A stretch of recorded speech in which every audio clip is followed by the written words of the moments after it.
Now that I think about it, it's kind of a wonder that I didn't become a furry or a theater kid.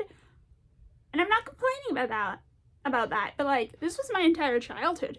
It's weird that neither of those things happened. Hi, hello, I'm the Pterodactyl, and today I wanted to go over something that is near and dear to my heart, something that shaped my childhood, and that is Cats the Musical. Some of you just looked at the runtime and said why Cats the Musical is making a video this long, and if you stick around, you'll understand. This is a weirdly personal dive into Cats the Musical, so sit back, relax, and don't judge me too harshly. Or you can, I don't care, it's the comment section, do whatever you want. So, let's get into Cats the Musical. Cats the Musical was first performed in May of 1981. It was written by Andrew Lloyd Webber. That's right, Lloyd. We say both L's. I hate silent letters. They're tricky. They're made to trick people trying to do spelling.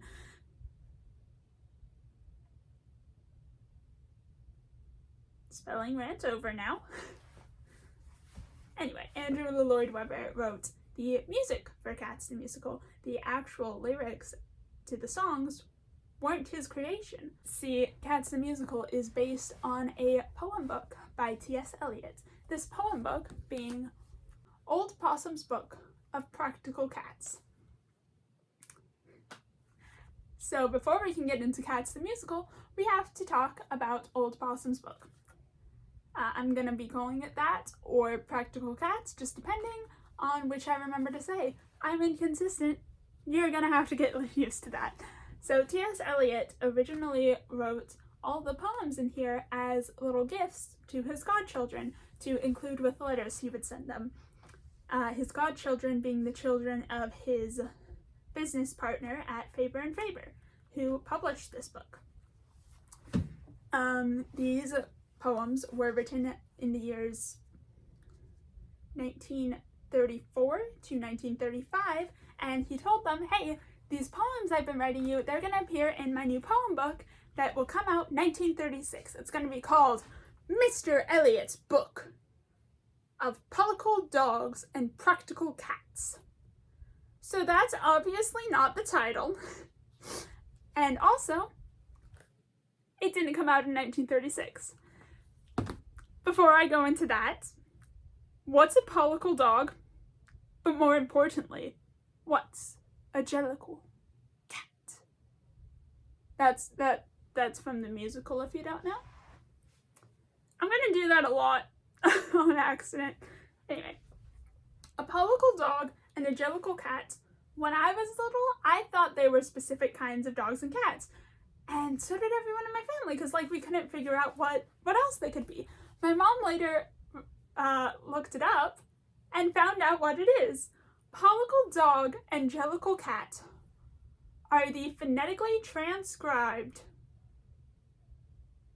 versions of saying poor little dog and your little cat, but in a Cockney accent. Jump scare warning for my accent work, because it's bad. All my accents slip into Australian or Texan cowboy for some reason. And the Australian one's bad. So's the cowboy one. So I can only hold this for a few seconds, and it's still really bad. You poor little dog. Or, genital cat. I would like to apologize to all of Britain. That was very bad, and I'm sorry. So that's what a pollicle dog and a jellicle cat is. So obviously, this pollicle dog, practical cat version of the poem book did not come out in 1936. And it went through a couple edits, removing some songs, one poem specifically. It's very interesting. There was, in fact, a poem that was cut that we know of from Old Possum's book. That being the poem Grizabella the Glamour Cat. See, Grizabella the Glamour Cat is one of the core songs from Cats the Musical. Without it, we would not have Memory, which is the song of Cats the Musical. It was said that Grizabella was taken out because it was too sad, and I think that's kind of weird, but I don't know, just the time. They didn't want this sad song in a book of nonsense poems, and I get that, I guess. But also, it's Grizabella, it's not too bad. So you might be wondering, oh, what later edition was Grizabella added back in? Because obviously, we have that now, so when did it get added back in? It didn't. See, Grizabella the Glamour Cat was never added into Old Possum's Book of Practical Cats. Instead, when Andrew Lloyd Webber was making Cats the Musical, he worked together with T.S. Eliot's widow, and he got some of the old manuscripts and the cut poems, and he got access to all this stuff, and he wrote back in Grizabella and made her like the core character of the whole show, right? Crazy that if he had never gotten those manuscripts, we wouldn't have Cats as we know it today. And I think that's so weird, and we all thank this widow of T.S. Eliot for working with Andrew Lloyd Webber. I forgot her name. And I cannot for the life of me find the source of that article again, and it has driven me crazy. I've worked on that for weeks, but oops. But no, yeah. And changing the name entirely to Old Possum's Book of Practical Cats. This came out in 1939.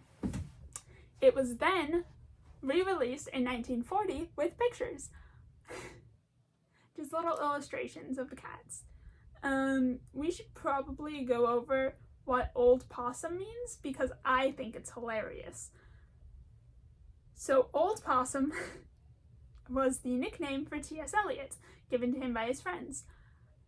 And the way that all of the articles that I read about this described it has me so confused with the beginning lines, because he was called Old Possum because of his because possums have a habit to play dead. And when I read that, I had to pause, because all my brain could think was, did this man fake his own death? The answer was no. I think it would have been really funny if it was a yes, but it's a no. No, it's because possums play dead as a form of as a defensive measure, right? And T.S. Eliot would put on an act, sort of, is what his friends described it as, an act to survive in the world. So and I can relate to that so much. Call me an old possum, okay, guys? Because the way I go about my life is just slightly changing how I present myself to best accommodate whoever I'm around. You meet me with my friends, I am a riot. You see me in a public setting, and you don't see me in a public setting. Oh my gosh, hold on. Okay, this makes the shirt my friend got me for my birthday way funnier, because she had no way of knowing this. Thank you, KF. You made this video better. Let's eat trash and get hit by cars. Hey! It's got an opossum on a skateboard. And yes, I said opossum. Apparently possum is spelled with an O. How stupid is that? So stupid. I hate it. It's tricky, just like Lloyd. And pterodactyl, without the 2 P's to let you know that it's pterodactyl. Which is why I love that this one is Old Possum, because it gives you the idea of opossum, but it's Old Possum. Also, I think back in those days, they just didn't spell possum with an O, so yay. Small rant about possums aside. There was actually another edition, a later edition of Practical Cats that came out, this one being in 1953. the main addition being one extra poem. This is Cat Morgan Introduces Himself. Now, interestingly enough, Cat Morgan Introduces Himself was not written or first seen in Old Possum's book. It was actually first seen in Faber and Faber's 1951 Autumn-Winter Catalog. And at the end, there was just the poem of Cat Morgan Introduces Himself. And it's just a silly little poem with Cat Morgan being the Faber and Faber cat. And then it was later added into Old Possum's book. And that's really fun. Really weird, but fun. I have an entire thing about Cat Morgan Introduces Himself. But for reasons, we pushed that to the end. And that being because it's a rant that follows a rant. And rants go to the end of the video. In 1954, Old Possum's book was actually adapted into a musical form. Music composer Alan Rawsthorne set 6 of the poems to musical performances, so music, and then a performer would speak out the poem for 6 of these songs. And we still have those recordings to this day, so that's really cool. I didn't know that until doing research for this video. So, technically speaking, Old Possum's Book of Practical Cats has been adapted twice, and I think that's fantastic. I almost said fantabulous, and I don't know where that came from. It's from the Monster High dolls, I can see them. No, because then it would be fantastic. I don't know where it came from. Now that we did all that, we have covered the backstory of Cats. So let's get into Cats the Musical. So I'm a liar. We're not going into Cats the Musical. For reasons of flow of this video, we are actually going to go into my history with Cats the Musical before we actually get into the story of the musical. It fits better, and you'll understand as we go. So my involvement with Cats the Musical started when I was young. I would watch the DVD of the taped performance of Cats the Musical, and I would sing and dance along to the best of my small child me ability, because that's what my sister would do with her best friend and my older brothers. And then I grew up a little bit, and at age 8, I'm like, I want to watch Cats the Musical again. And so I did. And then the next day, I told all my friends at school about it, all 3 of them. We had a small group, but that worked out perfectly, because I could convince them all to watch Cats the Musical with me. Just kidding, I only made my best friend at the time watch it with me, but I have made just about all my friends throughout the years watch it, with the exception being my current friends, which I know they're gonna watch this, so if you don't know me in real life, go ahead, just ignore this bit. You can't avoid it. I will make you watch Cats the Musical with me. You don't have to like it, but you will watch it. And that's all you need to know.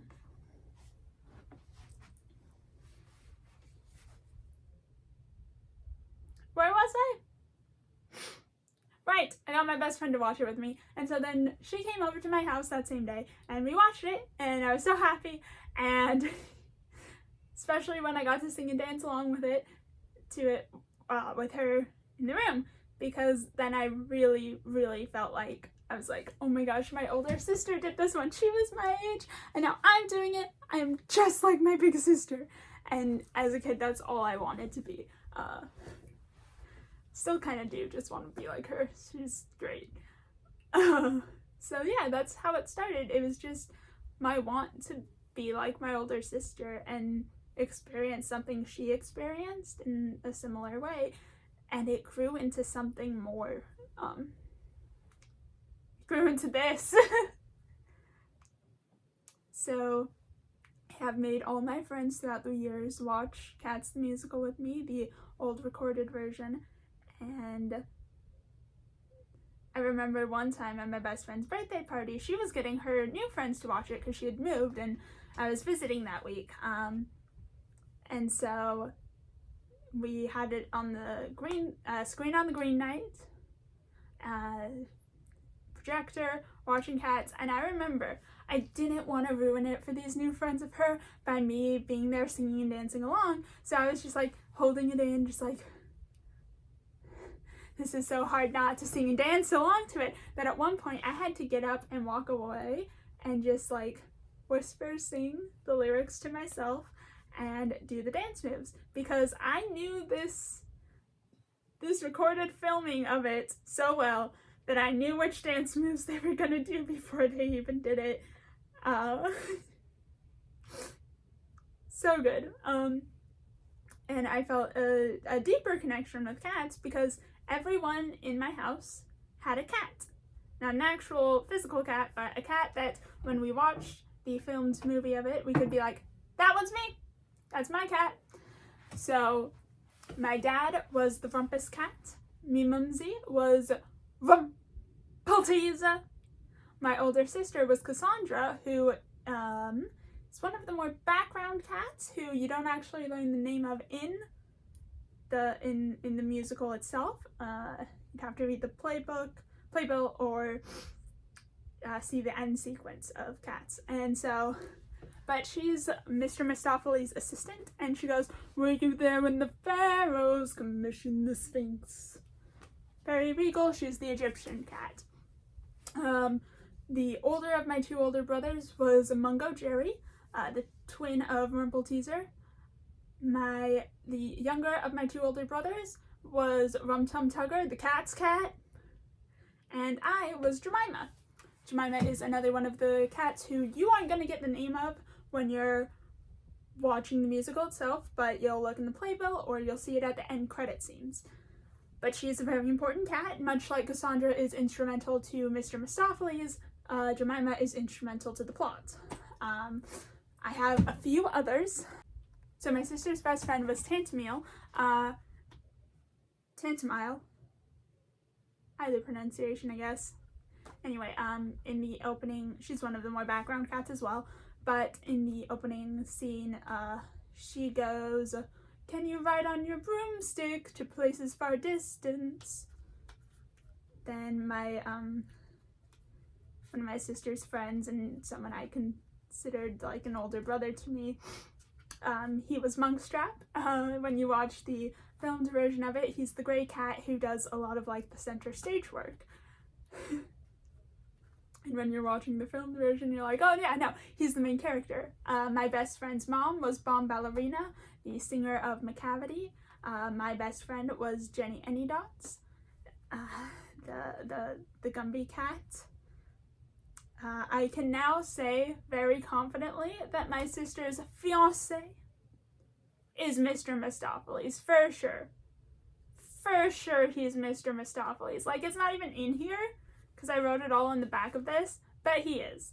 My friend, my best friend, my actual, like, closest friend I've ever had, love her to death, got me that shirt, KFU rule. She was Electra. One of my other, and her sister, we decided, is Etc. I kid you not, one of the characters in this is called Etc. She's one of the background cats, but still. So yeah, everyone in my family had like a connection to one of the cats, because, to Cats itself, because they're like, that one's me, that one's me.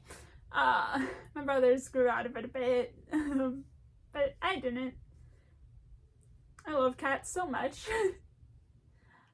Before we get on to the story of Cats, there's one more reason why I love this so much, and that reason is actually the story of how I got my copy of Old Possum's Book of Practical Cats. See, in first grade, I was I was put into a speech therapy class. I could not say my R's and I had a stutter. The stutter's coming back, but I'm great on my R's now. But no, I actually wasn't bummed about this or anything. I was actually really excited about this because, like I said, this is going to be a very personal video, so yay. But no, I saw like some of the other kids go to this this program where they'd leave class sometimes and they'd go to like the Smart Kids class and get to learn things. Side note, this is kindergarten, first grade, so like what are they learning? But no, I would watch that and my little head went, okay, but I'm smart. Why aren't I going with them? And it took me forever to figure out like why I felt this way and to like actually verbalize it. It took until I was like 15, 16. So I was thinking about this for a while. But now, I later found out that it's something that you test into. And my mom just like did not vibe with the teacher. So she didn't have me take the test. And sweet glory, am I glad she did that. Thank you, Mumsy. Thank you so much. Because I later met the teacher, and if I had like had her as a teacher, I think I would have had an awful time. I would not have vibed with this teacher. So I'm glad I didn't do that. But like in my head, I'm like, when I got to go to speech therapy, in my head, all I could think was, yes, I am now leaving class just like them. I'm smart. Haha, finally. It wasn't that aggressive. That is me years later being able to verbalize it and expressing that with all the attitude I did not have as a child.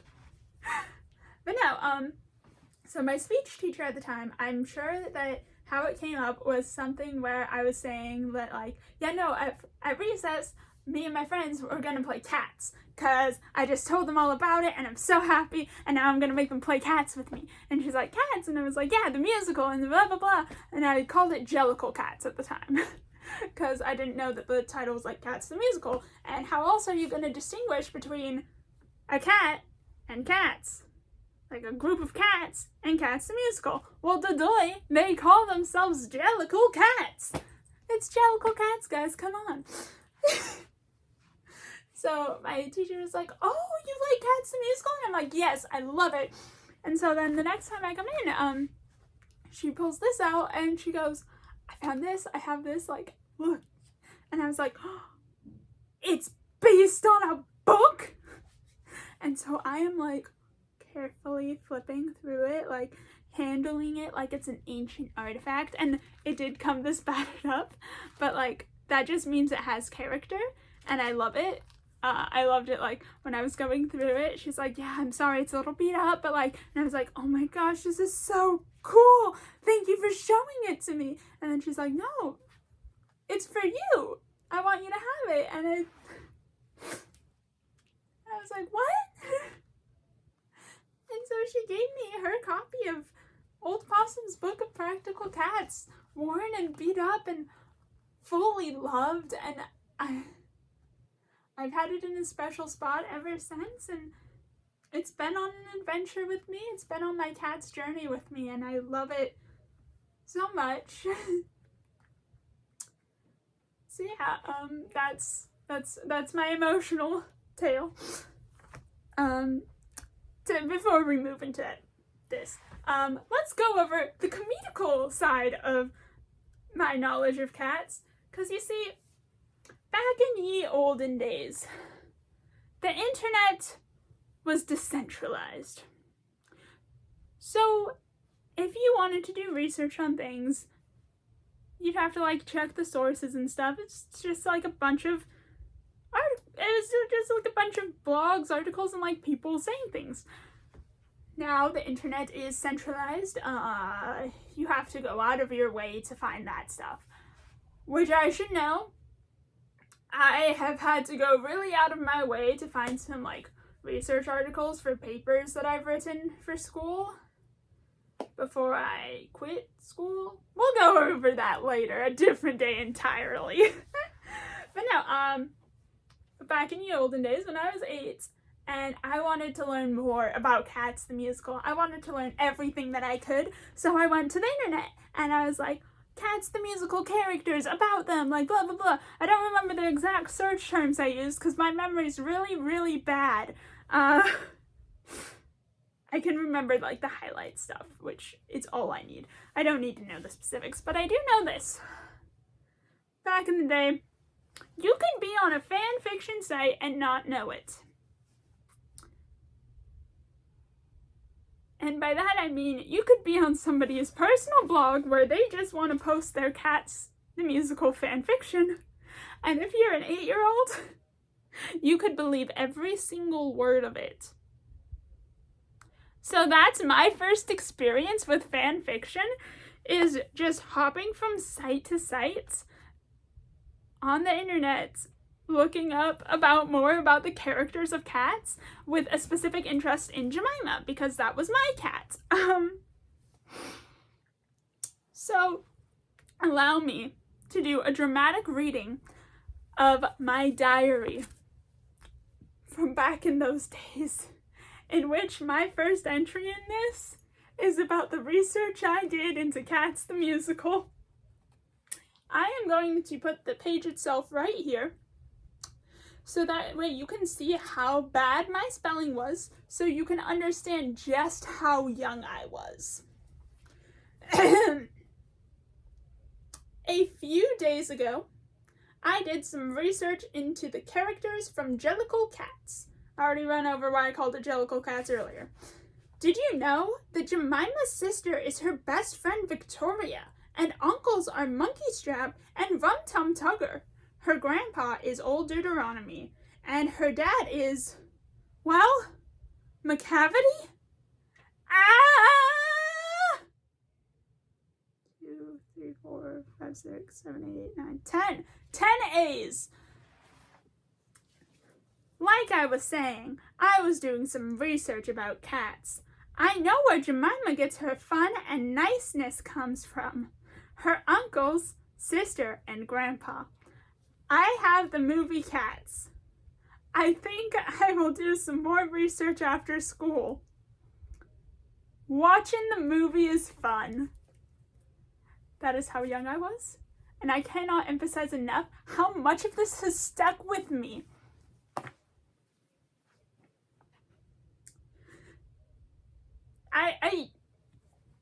So much of it is just stuck into my mind, and I will point it out every time that I have a chance when going over the story of Cats the Musical. Which, speaking of which, are you ready for the storyline of Cats the Musical? Because I am. Cats the Musical is about a merry band of Jellicle cats, all of whom are meeting together today under the Jellicle moon because one of them is going up to the Heaviside Layer. But who will it be? Who will it be? Sorry, I was referencing it again.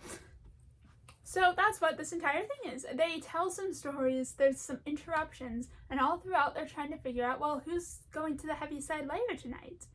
The person chosen to go to the Heaviside Layer is chosen by their leader, Old Deuteronomy. And the Heaviside Layer is heaven. And this Jellicle cat will come back and having lost one of their 9 lives. So they'll come back. They're reincarnated as a new cat. It's fine. It's a celebration of this ritual that they're doing. So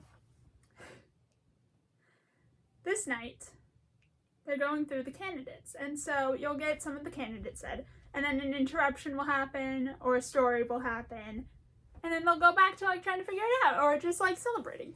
So my 3 examples of who I believe the candidates are the old Gumby cat, Jenny Anydots, who shows up. They talk about how she's a lazy, lay-around cat, but when the day's hustle and bustle is done, then the Gumby cat's work has but only begun. So the Gumby cat, Jenny Anydots, shows that, yeah, no, you think I do nothing all day? You should see me at night and see how much work I get done. So she proves, yeah, no, it's not going to be me tonight. How dare you even think that? And then Rum Tum Tugger shows up, and he's an interruption, but he's like, ha! let me tell you about myself. He's a cool cat. He's a cat's cat, man. Rum Tum Tugger is the worst in the best possible way. Rum Tum Tugger is just the personification of a cat going,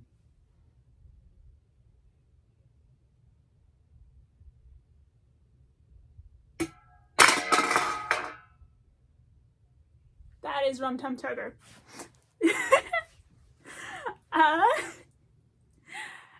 One of the other cats who is up for consideration is Bustopher Jones. He's a big old fat cat. He's getting up there in years, but he still has much to do in town, because who else is going to walk the streets of the town getting fed food for free?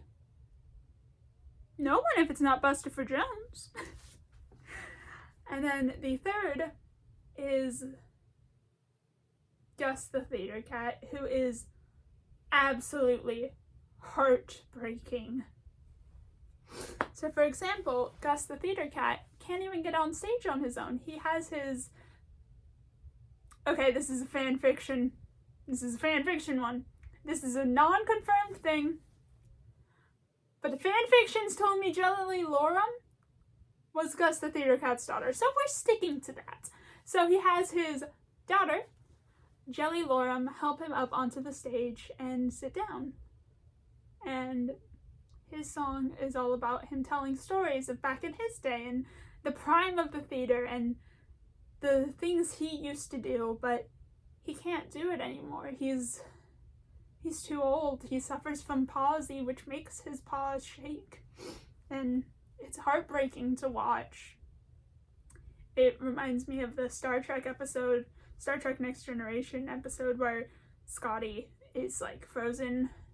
He's in stasis, and then the Next Generation crew find him, and he's trying to tell them all about his days, but they're all too busy to listen, and it hurts. I can't watch that episode, but I can listen to Gus the Theater Cat and watch him every time, especially now that I know what I know. Because at the end of his tune, Gus he does one of two lines. He can say, "And I once played Growl Tiger, could do it again." Or he'll say, "And I once played the Rumpus Cat, could do it again." And at either of those lines, old Deuteronomy will come down and go, "So do it again," and encourages Gus to give one last performance. And this is where we can finally talk about Peaks and the Pollicles. So, the Peaks and the Pollicles is one of two songs that we'll play. Originally, it was always Growl Tiger's Last Stand. Growl Tiger's Last Stand being a song about this pirate cat who is feared and hated by everyone on the docks, and he runs into this one beautiful lady cat, the Lady Griddlebone, and it's an operatic song where they sing their love, but tragedy is just around the corner as the Persians and the Siamese cats are coming for him because he caused them so much trouble. Side note, Growl Tiger's Last Stand is unlikely to be played in theaters. It wasn't in the recording I watched as a kid. For a pretty good reason. It's kind of racist. And honestly,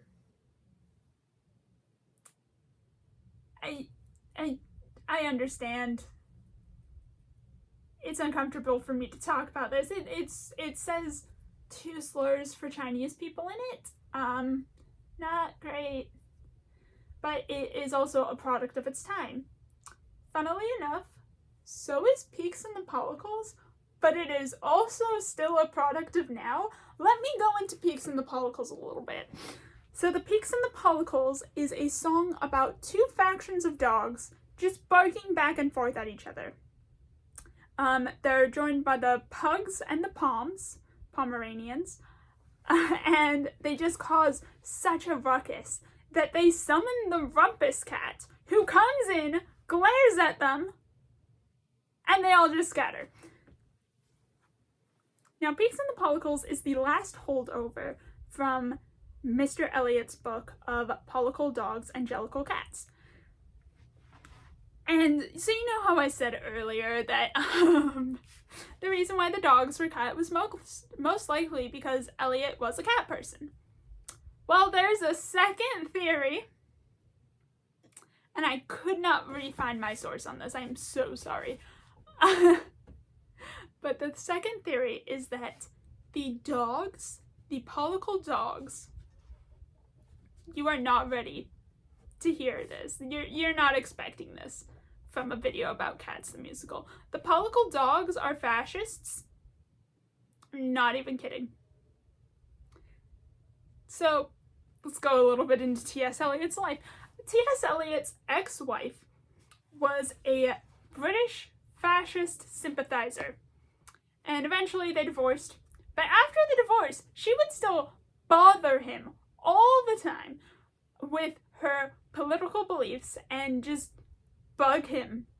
And so there's one particular story that's told where T.S. Eliot had to escape and run down a street as his ex-wife and her little terrier dog are chasing him down the street. And his friends describe it as like he had to be like a cat to avoid them. And so that's the idea of that, like the Peeks and the Pollicles are like the dogs being fascists. But if you take that into a more modern lens, you can see it as like the dogs are these followers who will just yap back any information that they hear, and you have these two sides going back, not hearing what the other has to say, but still just throwing their words at each other. Meanwhile, you have the Rumpus Cat representing like an independent thinker. And I swear I'm not trying to get political here, but the Rumpus Cat represents someone who will like actually listen and take in the information being said. And his appearance makes them run. This is a theory that I read in an article, I believe on the British site. I read this recently too. I will try to find it. But Peeks and the Pollicles, being a product of its time, has somehow stayed relevant in the modern day, and I think that's really funny. But yeah, that's the Peeks and the Pollicles story. And you'll have Gus come in during these songs, and he'll be in either the Rumpus Cat attire or Growltiger's attire, and he'll take the parts and he'll play his parts and he'll lead the song, and it's just so good. I'll go into my experience a little bit later, but you're not likely to hear Growltiger's Last Stand nowadays. When I was young and doing research on it, I was told that Growltiger's Last Stand is a song that they mostly perform for foreign audiences, and that you'll get Peeks and the Pollicles in the UK and America, more likely. And interestingly enough, there are some characters whose names change between foreign audiences and home audiences. One of those being, in foreign audiences, Jemima, my cat, was called Syllabub. This will come and play later. I'll explain that when I explain it, but yeah. So that's Gus the Theater Cat, and at the end, after he does his last performance, he sits back on the old tire next to Old Deuteronomy for the rest of the play. And you know Gus the Theater Cat is going to the Heaviside Layer tonight. But there's one more interruption.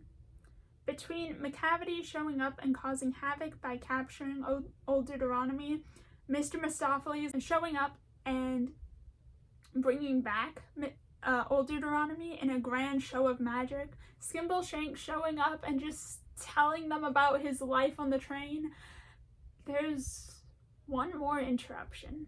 This is the one that I'm saving for this part. This is Grizabella the Glamour Cat. Grizabella is old now. Her coat is tattered and ragged. And when the adult cats see her coming, they hiss and run away. Meanwhile, the younger cats, the kittens, side note, there are 4 kittens in Cats the Musical, that being Victoria, Jemima, Electra, and etc. Why do I know they're kittens? Because of the fan fictions that I read that were presented as fact, but also because when Rum Tum Tugger is doing like the big part of his show, he goes a bow wow wow a bow, right? And you have the 4 kittens all around him fangirling because this is their first time meeting Rum Tum Tugger, who's like a big star to them. So that's how you can tell the 4 kittens. Yeah. Anyway, the 4 kittens will each, at different points, reach out to Grizabella. It's always either 1 or 2 of them reaching out, and the adult cats will pull them away and hiss and like scratch at Grizabella. And it's sad because you don't know what she did to deserve this. You can assume that she was vain and mean, but then when she's alone, you get these moments of her trying to recreate the dances she did when she was in her prime. And right before the intermission, you'll have Grizabella trying to do the dances and messing up. And old Deuteronomy is in the background and he sees it, and you can see that his heart breaks for Grizabella. Then she leaves before he can say anything. And then after the intermission, old Deuteronomy sings moments of happiness, and Jemima sings the beginning of Memory, just a little bit of it, and you get the idea that the tide is changing. Grizabella will come back a few more times, and interestingly enough, every time she comes back, Jemima is always reaching out to her. And in the end, after old Deuteronomy is saved from a cavity, right, as they're about to pick who's going up to the Heaviside Layer, Grizabella shows up one more time, just to air out her grievances, and she sings Memory's Reprise. And then she falls to the ground. She can't continue on. She can't. And then Jemima gets up and she continues the song. And it's this connection of the old with the new. The old generation with the next generation.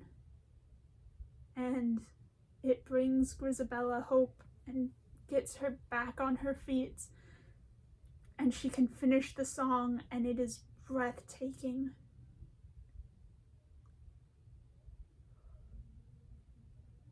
Grizabella finishes the song Memory, and old Deuteronomy makes his choice. Grizabella will get sent up to the Heaviside Layer so that way she can have a new life. She won't have to suffer anymore, which is a happy ending, because maybe Gus can do one more show again, and in her next life Grizabella can be happy again. And everyone has learned something. They've learned not to judge so harshly and to hate. And it's really, really beautiful. So I got to see Cats live in 2019 during their touring show, and it was stunning.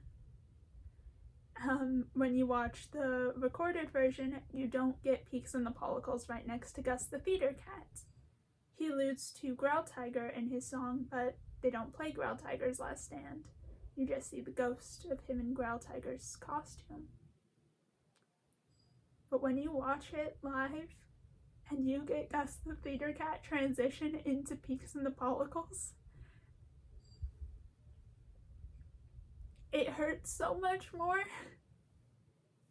and you can feel it so much more.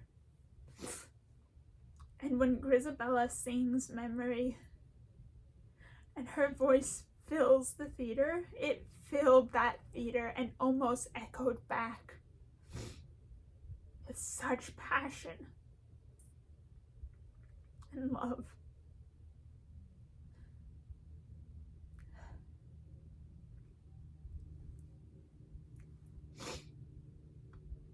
I saw Cats the Musical live in theaters when I was 16, and that was a hard year for me.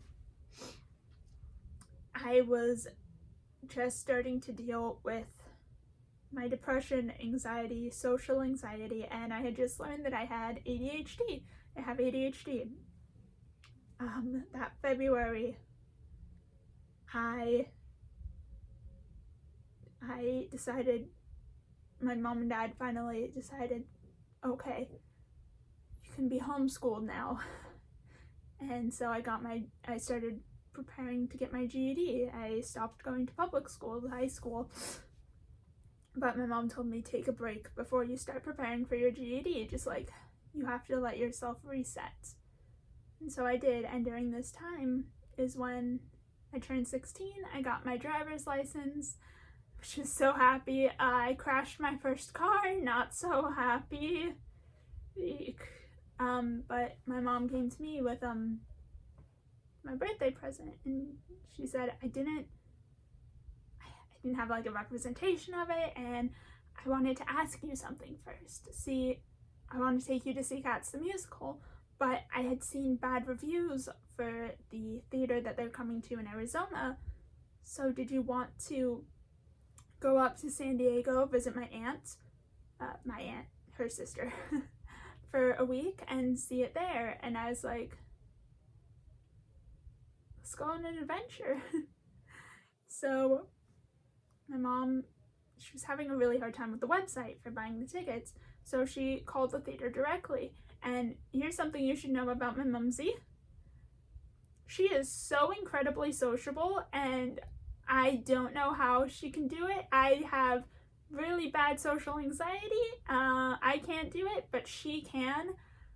And she can make friends with anyone. And she made friends with the girl on the phone at the theater in San Diego, California. And she told the girl the whole story and how we just wanted to get like as close as we could. We knew we probably weren't going to get like great close seats, but we wanted as best of an experience as possible.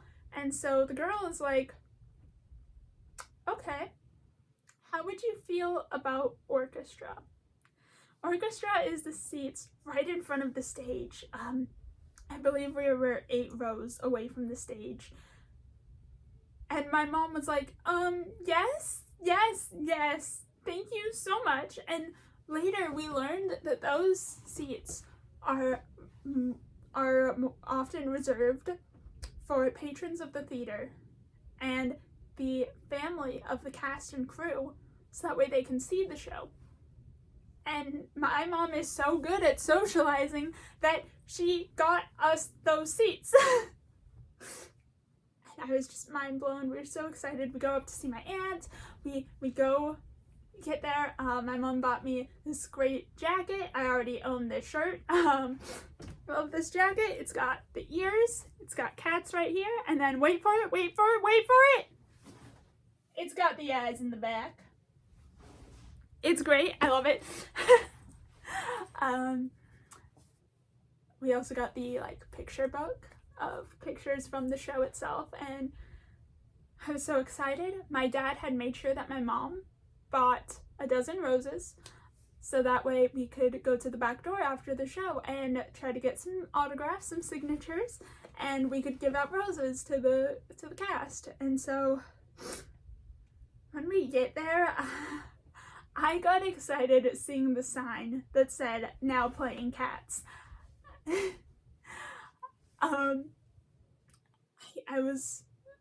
My breath was taken away when I got to see the stage. And when the show actually started,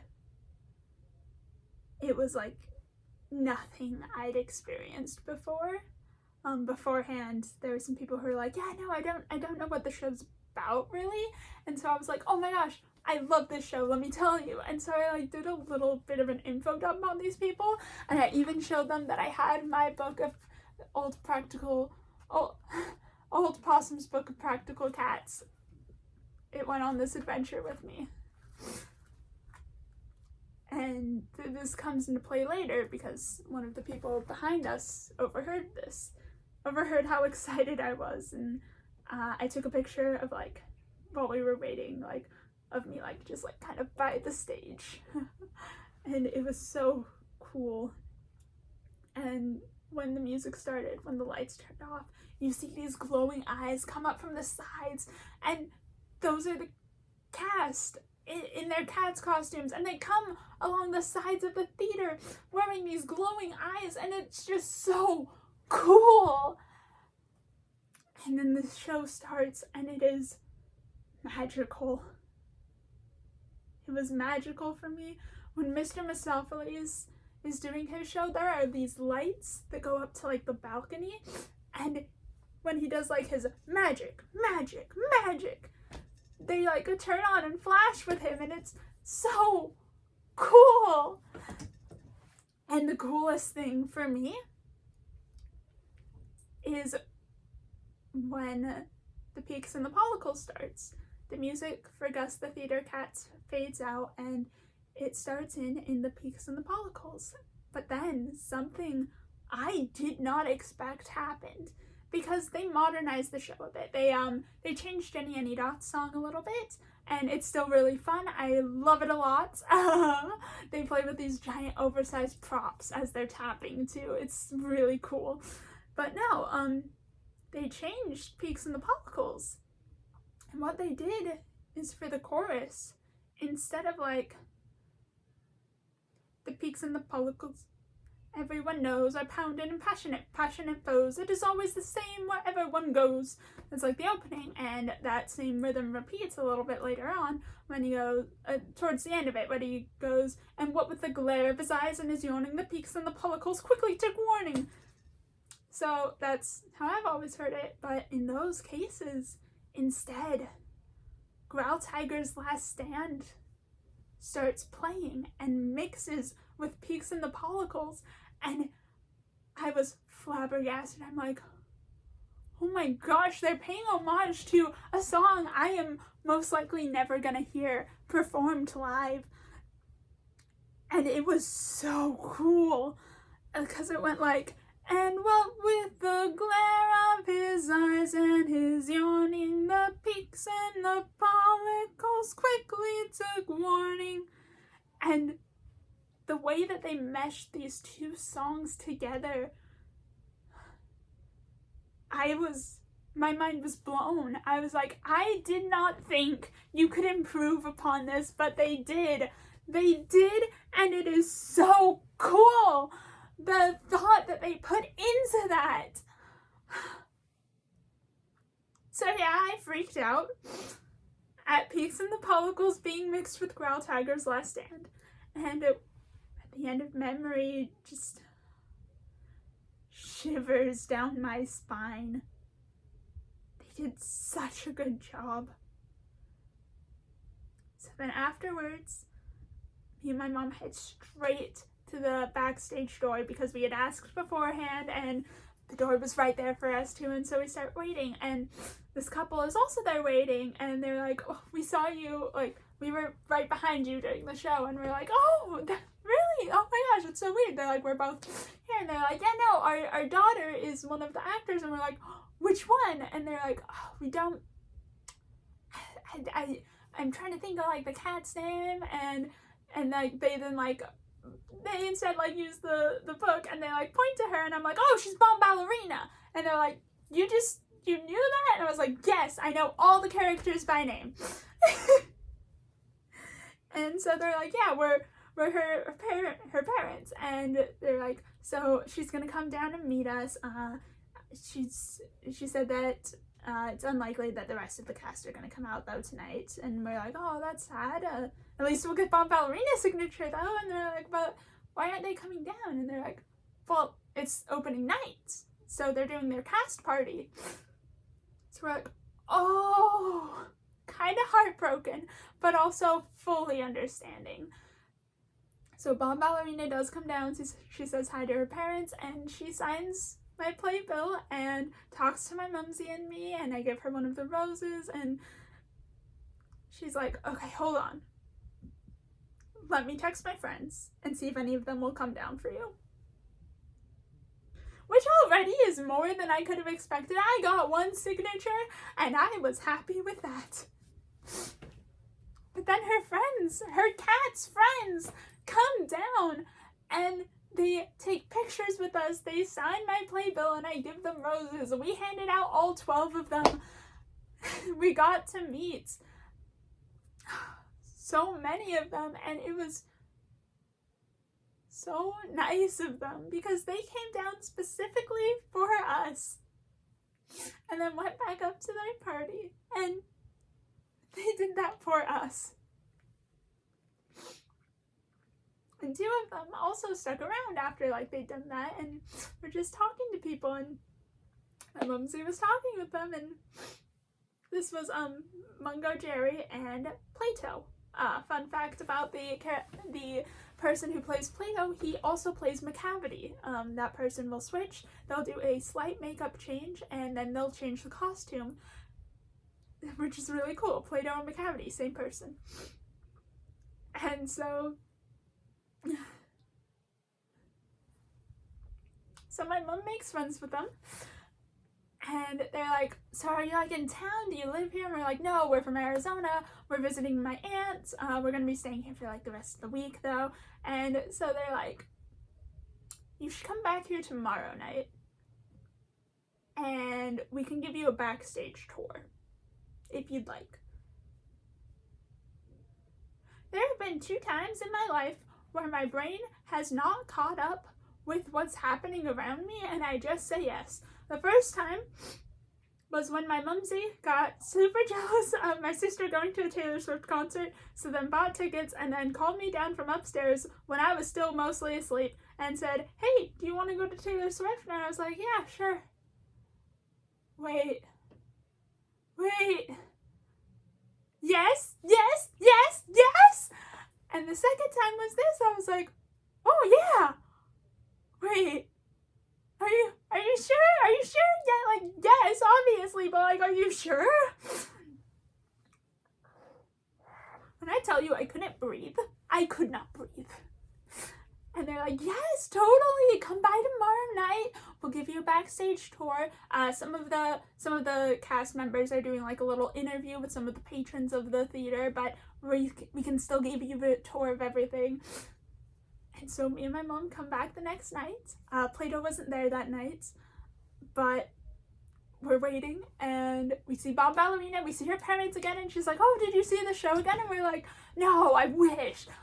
Mungo Jerry invited us back for a backstage tour, and she's like, oh, you're gonna love it, that's so nice of him.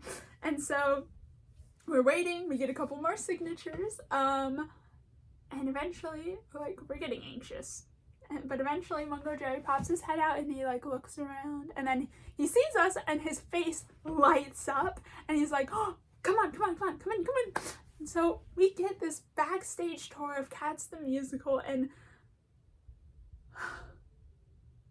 I got to be on the stage of Cats the Musical. It was a dream I literally never thought could happen after age 12, 13, when I realized, yeah, no, I'm not gonna become one of the actors for Cats the Musical. I don't have that kind of training. But I got to go up there and he told us all these fun facts, because it's the traveling tour, almost their entire set is an inflatable. And so we got to see it. It was so cool. You would not know it's an inflatable unless you were told or you felt it. He told us that the cast gets to just have a day after everything's set up where they can just roam around and scurry up and down everything there to just get comfortable with it. Because it's different every time. It's slightly different because of the size of the stage and such. So they just get time to play around and play in their characters and figure out where they want to be, and they get a little bit of freedom with their characters, which is so cool. And up on top of one of the spots where they can climb up and like sit, there is a giant prop book that is Old Possum's Book of Practical Cats that no one but the characters, the cast themselves, would know. And that's just such attention to detail that I love.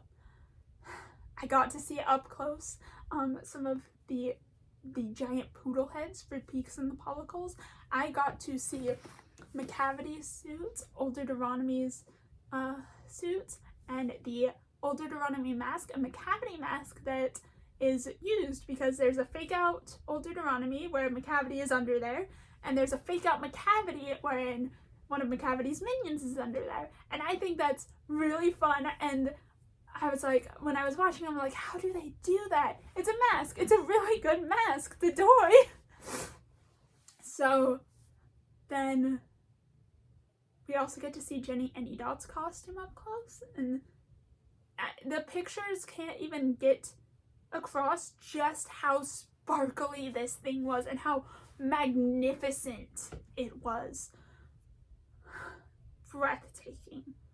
And then we get to meet Mr. Mistopheles, who is actually friends with Mungo Jerry before they were even on Cats together. And when Mungo Jerry was auditioning for the role, he heard Mr. Mistopheles' name get called, and he's like, oh, my Mr. Mistopheles is here? It's just so cute, and like, it's a fun story that he told us. Not using names, because I don't know, I feel a little weird about that, but I am fine with using their character names. And it's just so cool, and it's such a unique experience, and it changed my life for the better so much. And I thanked him so much that day, but like afterwards I wanted to thank him more, but I couldn't, like I didn't know how to contact him. So Mungo Jerry, if you're watching this, thank you so much. You changed my life that night, and thank you so much. And thank you to everyone who worked on Cats and who is working on Cats or who will work on Cats for doing it, because it's an experience, and it's one I'm so glad I got to see, because there was a while where I didn't think it would happen.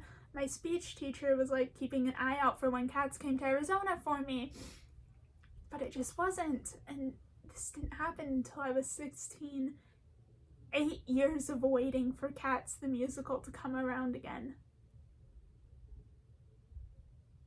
And it was so worth it. Thank you so much. Okay, I don't want to end the video on such a sappy note, so allow me to go into my rant section. See, when Cats 2019, that's what the movie one is called apparently, so Cats 2019, the movie, was announced shortly after I got back home from seeing Cats the musical. And I was like, the mixed feelings were very mixed. See, on one hand, it's more Cats. And Taylor Swift is going to be involved in it, so I want to see it, like, yes. But on the other hand, the internet was in the middle of cyberbullying the Sonic the Hedgehog movie into changing its design, and Cats was just as bad, honestly. The Uncanny Valley effect, super bad. And so as it grew closer and closer to releasing, I was less and less hyped for it. Especially as my brain began to say, well, Cats is going to become a laughingstock again. People won't want to see the musical again. It's going to ruin it again. Which is absurd thinking. Like, if anything, this will bring more people to be like, oh, now that I've seen the movie, I want to see what it looks like as a stage show. Like, what does that look like, how does it change? Which honestly, the stage show is so much better for the costumes alone. It's a travesty that they got rid of the costumes. The costumes are one of the most beautiful things. And I hate that they took them away. It's like, that's one of the things that makes cats cats. Anyway. So, recently, my mumsy put on Cats 2019 about 2-3 weeks ago. And I was like, okay, I'm gonna watch it. We're gonna watch it. Yeah, we're gonna sit down and watch this. The first song starts playing, and I had to leave. Not because of the Uncanny Valley effect or anything. No. Because you see, the wrong character was saying the wrong line. Okay? No, that's Cassandra's line. Don't you dare say that. That's Demeter's line. Get that line out of your mouth, you filthy, awful, not Demeter cat. And yes, I could tell which cat was which based just on their weird lack of costumes CGI mess. I could still tell, and that was the wrong cat saying the wrong lines, and it made me mad. So I can't watch Cats 2019 because I will nitpick it to death. The other reason I can't watch Cats 2019 is another nitpick. Victoria's not the main character. If any of the kittens is the main character, it is Jemima. She makes the connection with Grizabella. Do you understand this? Do you understand this, Cats 2019? Listen to me. It's not Victoria. Victoria does two things. She does the acro at the beginning, and I don't know if that's technically acro. I don't know dance terms, okay? I may have watched all the seasons of Dance Moms, but that doesn't mean I picked up any of the terminology. And two, the second thing that Victoria does is she does do the hand touch thing where Grisabella's hands is like this, and then Victoria does this. And it's Grisabella's first, like, nice touch she's had in forever. But who forms the emotional connection? Who gets all the other cats to chill long enough for Victoria to do that? It's Jemima. It's Jemima. Jemima makes that connection. Jemima is the new to Grisabella's old. It is, those two are the parallels. The pure and is innocent versus the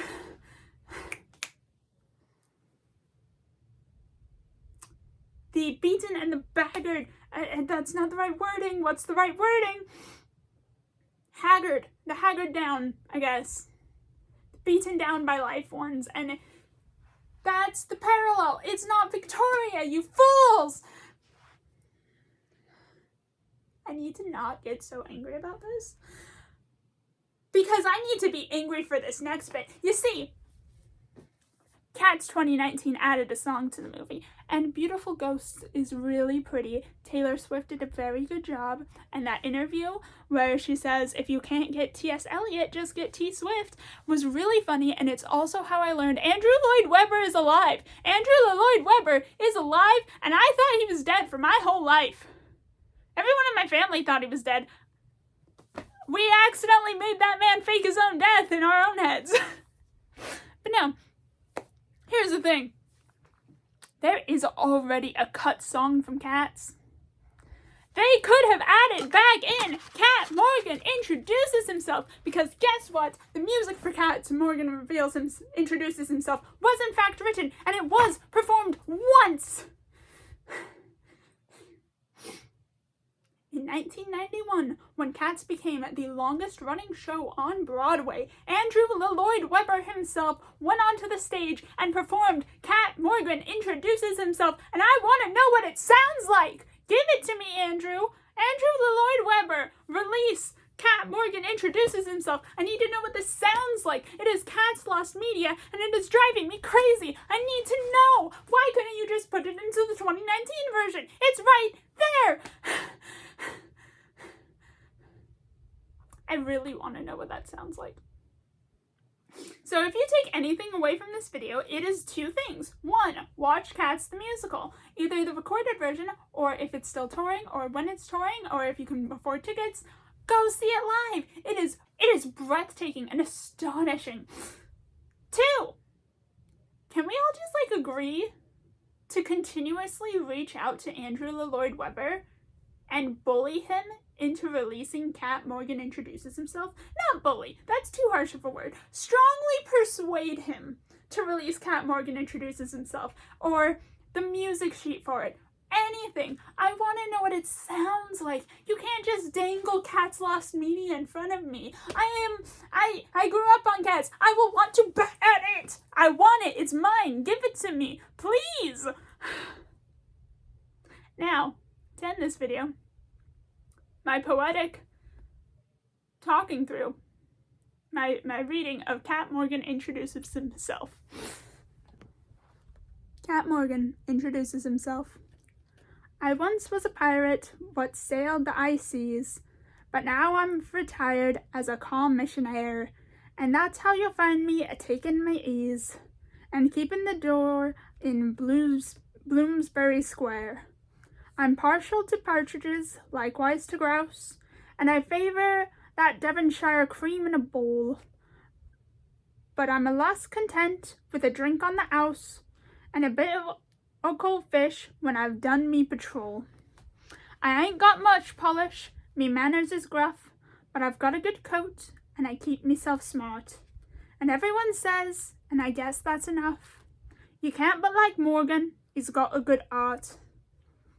I got knocked about on the Bradbury coast, and me voice ain't no sich mellifluous organ, but yet I can state, and I'm not one to boast, that some of the gals is dead keen on old Morgan. So if you have business with Faber, I'll give you this tip, and it's worth a lot more. You'll save yourself time, and you'll spare yourself labor, if you're just to make friends with the cat at the door. Morgan.